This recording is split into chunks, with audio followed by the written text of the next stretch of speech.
Hi everybody, and welcome back to FANG Friday. This is Ross Healy, the Chairman of Strategic Analysis Corporation and the Senior Portfolio Manager at McNichol & Associates Asset Management. It would very much appear that the January rally in the markets have reached their peak. Both the S&P 500 and the TSX reached up to their respective key breakpoints. The super growth price for the Standard & Poor's are 3.5 times adjusted book, and the high conservation price are 1.5 times adjusted book for the TSX, pretty much with dead precision. Both the S&P and the TSX were somewhat intriguing, as both tried for 4 successive days to break out, pretty much right at their measured SVA peaks, and failed every time. And let's face it, the overall values in the U.S. market in particular are poor, and lower valuations would be in order. Anyway, let's take a close look to see what the FANGs are trying to sell us today, if anything.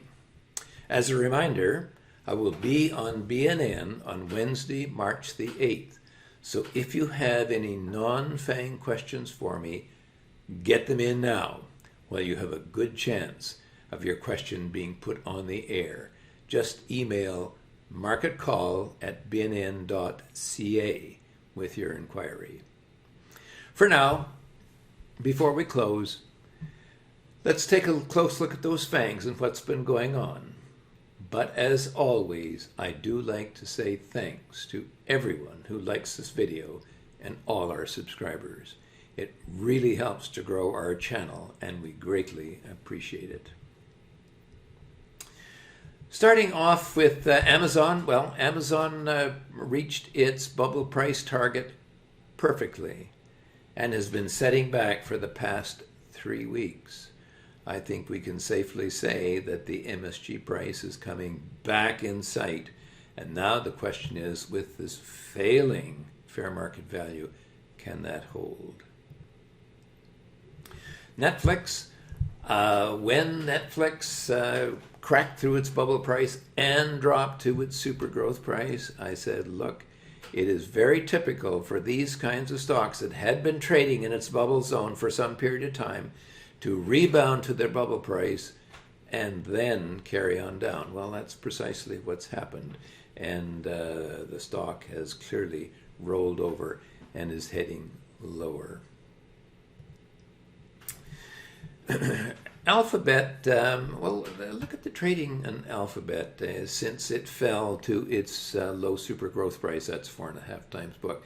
It had been trading on either side, what we call sloppy or indecisive trading. Well, the last time that it dropped to a breakpoint, its mid super growth price, or 5.5 times book, it did the same thing. And what happened? It dropped at least another breakpoint, and that is very common with indecisive trading. It calls for at least a drop of 1 breakpoint, if not more. Well, it's happening again. I think the super growth price is coming up. Same thing, by the way, with Microsoft. Again, very indecisive trading here, despite its exciting chat GPT. And I suppose, for that matter, its new arrangement with NVIDIA. Nonetheless, the HB1 is not holding, and as I say, indecisive trading typically calls for at least a 1 breakpoint drop to my longer-term target, its bubble price. Now, contrast what happened with Microsoft with the excitement that coursed through NVIDIA, okay, and the stock just leapt with that new deal, with the 10-year deal with Microsoft. We'll have to see what happens at its HB5. Anyway, lots of excitement, even though so far there has been no change in its earnings forecast and fair market value.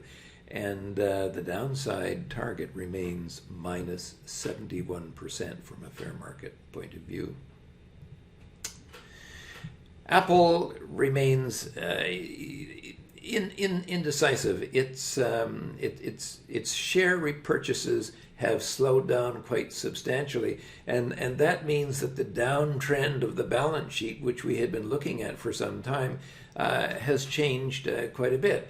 And the question now is the revised or the putative HB6 price, 33 times book, is that holding?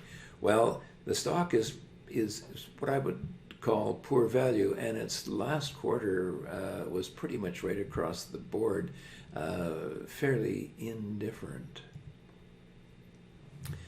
Tesla, one of the great bright spots of this whole rally, has risen from its bubble price now strongly to its HB1, strongly to its HB2, and now it's sitting between its HB2 or 12 times book and its HB3 or 16 times book. But look at some of that exciting strength has gone out of the stock, and now we have to see, well, what does this portend? I would watch the stock carefully. If the HB2 does not hold, I would sell. And I'm not so certain that if it can get to its HB3, I wouldn't do the same thing. But anyway, let's leave that in abeyance for now. Finally, Meta had was such promise, eh? Here was the announcement, eh? It was Zuckerberg's announcement that he was going to buy back lots of shares and focus on the earnings of the company once again and get that valuation that he had enjoyed restored. Well, what's happened since that announcement? Well, by slow degrees, okay, that excitement has oozed out of the stock. And very, very, very recently, over the past 5 days, the stock has actually drifted now below its super growth price, and today another 2% to the downside. We have to keep in mind our 3% 5-day rule. And if it cannot recover shortly, I think we are going to have to sell the stock. Now, to sum up, what have we learned this week? First, Amazon reached its bubble price, dead on, but that was enough. Netflix was an outright sell at its bubble price at 7.4 times book, and I stick with that rating. It has poor industry fundamentals, and the quarterly results were, in my opinion, weak, despite the market's apparent optimism. Alphabet and Microsoft have both been dithering on either side of the recent breakpoints for some time. Neither enjoyed a stellar fourth quarter. Alphabet's super growth price does remain my downside target. Microsoft is failing again at its HB1 price. That's 9.5 times book, and my downside target remains its bubble price.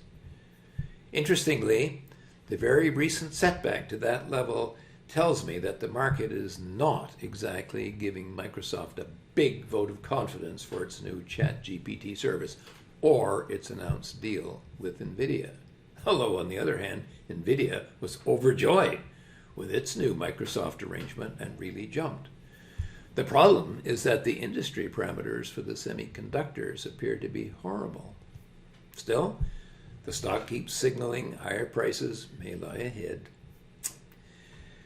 Apple, with its new balance sheet in, increasingly appears to be letting go of its HB6 price.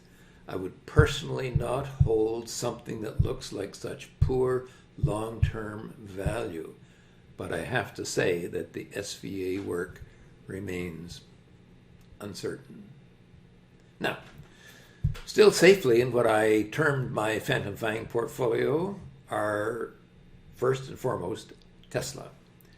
Tesla has been stellar off its bubble price low and had continued to soar with the FANG stock sentiment. Keep in mind the sell parameters that I outlined above. Finally, Meta was looking very promising, as we saw. Last week, I did say that only if the super growth price fails would I sell the shares, as otherwise the stock may have further to go on the upside. Well, this past week, the super growth price, 3.5 times book, looks to be failing. I would remind you of our 3% 5-day rule and offer an extreme cautionary warning. I will close with a reminder about my BNN appearance on March the 8th. Send in your questions now. For now, this has been Ross Healy, the Chairman of Strategic Analysis Corporation and the Senior Portfolio Manager at McNichol & Associates, reminding you that nothing, including investing, is difficult if you have the right tools. I will see you